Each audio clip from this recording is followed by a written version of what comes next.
వల్ల కొత్తగా ఇరిగేట్ అయ్యేది లేదు. మా ఎస్ఆర్ఎస్పి మేము కట్టిన శ్రీశైలం, నాగార్జున సాగర్ ఈ ప్రాజెక్టుల వల్ల ఎల్లంపల్లి కూడా కట్టింది మేమే, దాని ద్వారానే మొత్తం అవుతుంది అని అంటున్నారు వాళ్ళు. దీనికి స్పష్టంగా అసెంబ్లీలోనే సమాధానం చెప్పిన. ఎల్లంపల్లి వాళ్ళు కట్టలే, క్షమాపణ చెప్పించిన అసెంబ్లీలో. మిడ్ మానేర్ కూడా మేమే కట్టాం. 2013-14 కంప్లీట్ అయింది కదా. మిడ్ మానేర్ కూడా క్షమాపణ చెప్పించిన మేమే కట్టినామంటే. ఎల్లంపల్లి మా ప్రభుత్వం వచ్చిన తర్వాత బ్యాలెన్స్ గేట్లు మేమే పెట్టినాము, R&R డబ్బులు మేమే ఇచ్చినాము, ఊర్లు మేమే ఖాళీ చేయించినాము.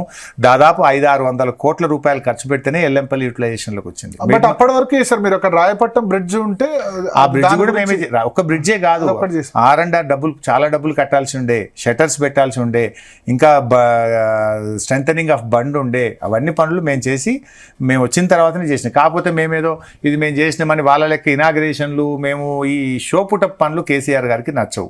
అంత పెద్ద ఎల్లంపల్లి కట్టినా, అంత పెద్ద మిడ్ మానేర్ కట్టినా మేము ఇనాగ్రేషన్ల పేరు మీద ఇప్పుడు ఏంటంటే పక్కన పిల్లని కూడా మా పిల్లని ముద్దు పెట్టుకునే తరీకా రేవంత్ తరీకా, కానీ మాకేమో ఆ తరీకా రాదు. ఇప్పుడు మేము చేసిన ఉద్యోగాలను కూడా మేమే ఇచ్చినామని సర్టిఫికెట్లు పంచుడు, కేసీఆర్ గారు కట్టించిన ఫ్లైఓవర్లకు పోయి రిబ్బన్లు కత్తిరించడేమో ఆయన వంత అయింది. మేమేమో చేసిన పని కూడా ప్రజలకు తెలుసు కదా. చేశారు పెద్ద ఎత్తున ఇనాగ్రేషన్. అది ఓన్లీ అక్కడ ముఖ్యమంత్రి, మహారాష్ట్ర ముఖ్యమంత్రిని పిలిచి మొత్తం ప్రాజెక్టుకు ఒకటే రిబ్బన్ కత్తిరించిన గంతే.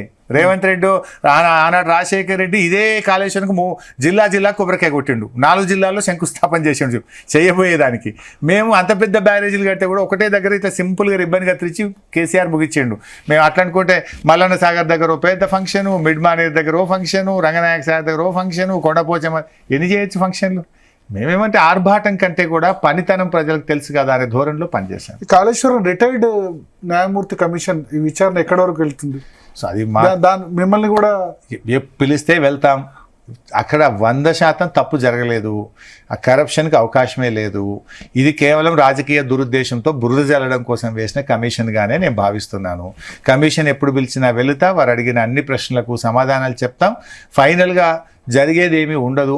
ఒక ప్రాబ్లం అంటారు, అంటే కరప్షన్ సంగతి పక్కన పెడితే కేసీఆర్ ఇంజనీర్ అనుకున్నారు, ఆయన ఇంజనీర్ కాదు కదా. ఇంజనీర్లకు ఫ్రీడమ్ వదిలేయకుండా ఆయన డిజైన్ చేయడం వల్ల ఈ సమస్య వచ్చింది అంటారు. ఆయన డిజైన్ చేసిందని ఆధారం ఉందా అండి? ఆయన డిజైన్ చేస్తారండి, ఇది ఎవరికి ఇచ్చిండ్రు? కేంద్ర, మరి ఇంజనీర్లు అందరూ తప్పు. సరే ఆధారాలు ఉన్నాయి, డాక్యుమెంట్స్ ఉంటాయి కదా బై సార్. కేంద్ర ప్రభుత్వ సంస్థ వ్యాప్కోస్కి ఇచ్చాం.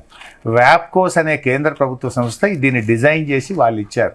వాళ్ళు ఇచ్చిన డిజైన్ మన ఇంజనీర్లు దాన్ని రూపకల్పన చేసి టెండర్లు పిలిచి వాళ్ళు పనిచేశారు. సో కేసీఆర్ నాకు నీళ్లు కావాలి, తెలంగాణ సస్యశ్యామలం కావాలి అనేది కేసీఆర్ తనలాట. మేము రాజకీయం కంటే కూడా కేసీఆర్ గారు ఒక 100 ఏళ్ల ముందుకు ఆలోచించాడు. రేపు నీళ్ళే జీవితం, వాటర్ వార్స్ జరుగుతాయి ఈ దేశంలో, ఈ ప్రపంచంలో. మళ్ళీ రేపు గోదావరి మీద ట్రిబ్యునల్ వస్తే మన హక్కులు కోల్పోతాం. వాస్తవానికి 3rd TMC అంత అర్జెంటుగా చేయాల్సిన అవసరం లేదు. ఓట్లే రాజకీయం అనుకుంటే ఆ డబ్బును ఇంకో స్కీమ్ మీద పెట్టుంటే మేము రాజకీయంగా లబ్ధి పొందుము. కానీ 3rd TMC అని ఎందుకు పెట్టిండంటే మన రైట్ ఎస్టాబ్లిష్ చేయాలి. మన గోదావరిలో అతి ఎక్కువ నీళ్లను తెలంగాణ తీసుకోవాలి, రైపేరియన్ రైట్స్ పొందాలి. రేపు గోదావరి మీద కూడా ట్రిబ్యునల్ వస్తే ఏమవుతుంది? అప్పటికే నిర్మించిన ప్రాజెక్టులు ఏమన్నా ఉంటే ఆటోమేటిక్గా వాటికి అలొకేషన్ జరుగుతుంది. ఆ హక్కు తెలంగాణకు దక్కాలని దూరదృష్టితో కేసీఆర్ గారు